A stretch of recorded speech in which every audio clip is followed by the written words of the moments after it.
What's up, YouTube? About another reaction. Got a reaction to, I don't know if this is Ty Learn's like alt account, like second channel, first channel. I don't know the timeline, but this is on Is Cobra Kai versus Kicking It Actually Fair.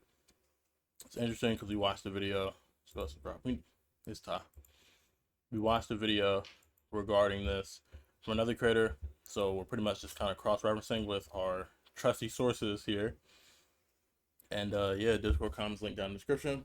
Helps you be notified every time I post a YouTube video, which is twice daily, and every time I go live.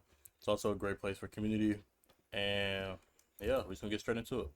Cobra Kai and Kickin' It. Both of these shows mean a lot to me given the fact that I grew up with Kickin' It, and you guys obviously know how I feel about Cobra Kai on this channel because this is all I ever talk about. So today I wanted to pair these two universes together and discuss who would win in an all-out setting. So not only are we going to be breaking down, oh my god, could Jack Brewer stole the Cobra Kai? Oh my god, yo, he's a Miguel Diaz victim. And we're also going to be seeing how Rudy stacks up in comparison to the other senseis within Cobra Kai. Now, for the record, we're going to be starting off with the Kickin' It verse, which does not really have a lot of competent characters. Really, the main ones that are worthy of noting are Jack and Rudy, as they are considered to be pretty much some of the best fighters, if not the best fighters in their respective universe, which puts them in a similar type of status slash reputation with the students and senseis that participated within the Sekai Taikai. As, like those guys, Jack and Rudy have gone up against other states and the best fighters in said states, showing clear relativity with the upper echelon of the Cobra Kai cast. While a lot of the average fighters are breaking cinder blocks by like the point of season 3 and 4, this man Jack is turning them into dust off of chopping a wooden board and delaying the effects 10 seconds later. I'm not gonna lie, this has to be such a weird flex.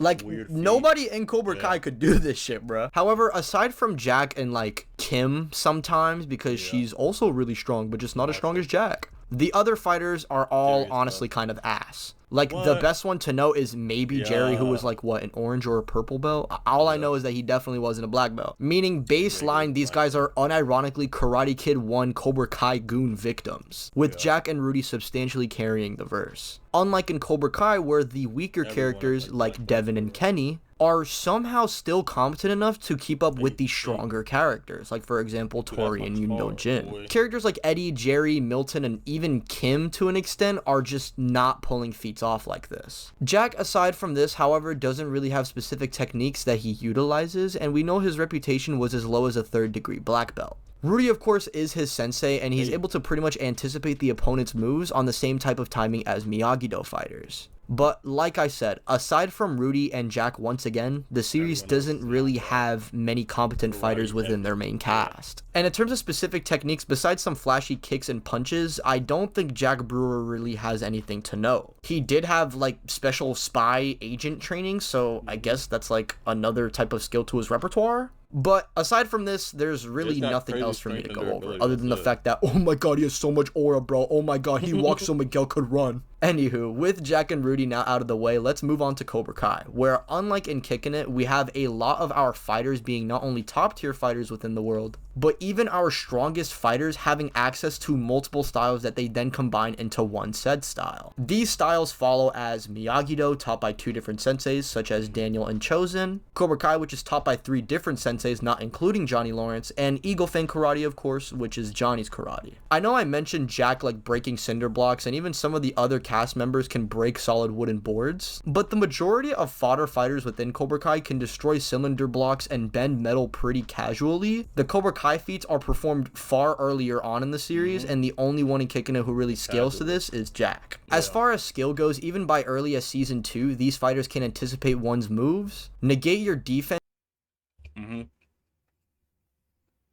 As it's more like Karate Kid focused, yo.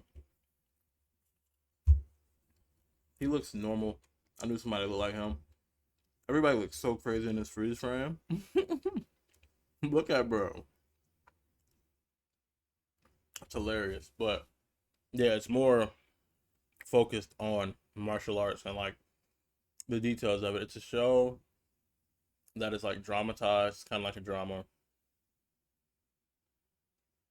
versus like Kicking It, which is like meant to be kind of like a funny and then kid show, so it's less like deep into the practicality of it and like getting these one-on-one encounters, and rather it just be choreography. You're kind of, the choreography is better and you're kind of really introduced to focus on like intricate nuances with and apply combat. deadly offensive techniques, along with the ability to adapt at an incredible rate. Robbie and Miguel in particular are able to close the massive gap that Axel established in between the times of parts 2 and 3 of season 6. Meaning, if Jack has some sort of advantage on Robbie and Miguel, I'm sure they would be able to pick up on this and they would adapt pretty quickly. The senseis as well are able to utilize some pretty cracked techniques, while Rudy has some pretty godly anticipation and just pretty much looks like a young Mr. Miyagi. We know within Cobra Kai, the senseis are able to utilize pressure points, perform ridiculous strength feats, and with confidence amps, they somehow can close skill gaps with literally some of the best fighters in the world. I feel like both verses are pretty cartoonish. I know Kickin' It is far more cartoonish and a little bit more campy,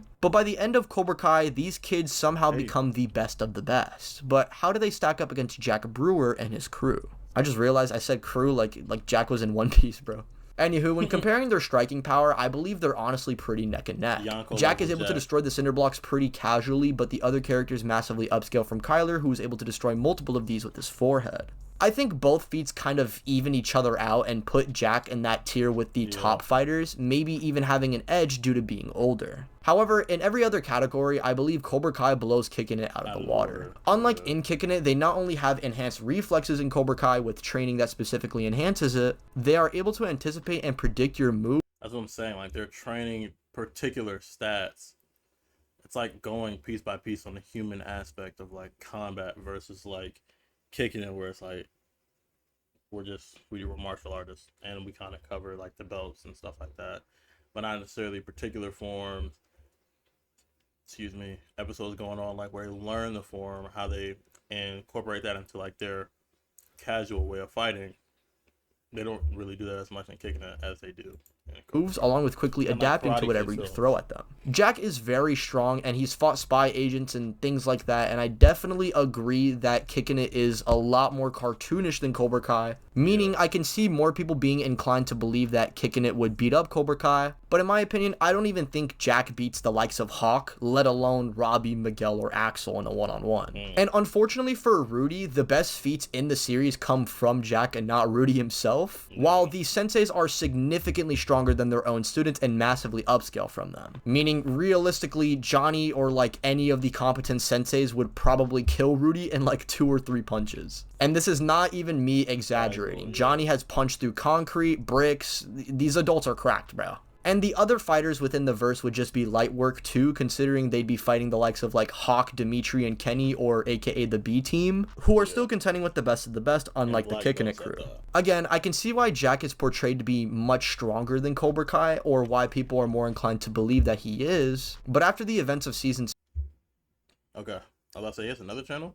6, it's clear Jack still can't hang with the GOAT Miguel Diaz, and LaRusso would clap Rudy's erasers. That was a funny reference. Let me go back. Clap his erasers because of that one episode. Cobra Kai and Kickin' It, both. Where he was talking to that teacher. He knows ball. So you can't even say this is like a, oh, he hasn't even watched it. He watched the show. That was a very niche reference. Shout out to Ty. You know what I'm saying? Proving that even between channel to channel, this man will logically break it down and give it to you straight, man. Shout out Ty Learn once again, or Ty Learn for this video. And yeah, I know what time to find me, man. Peace.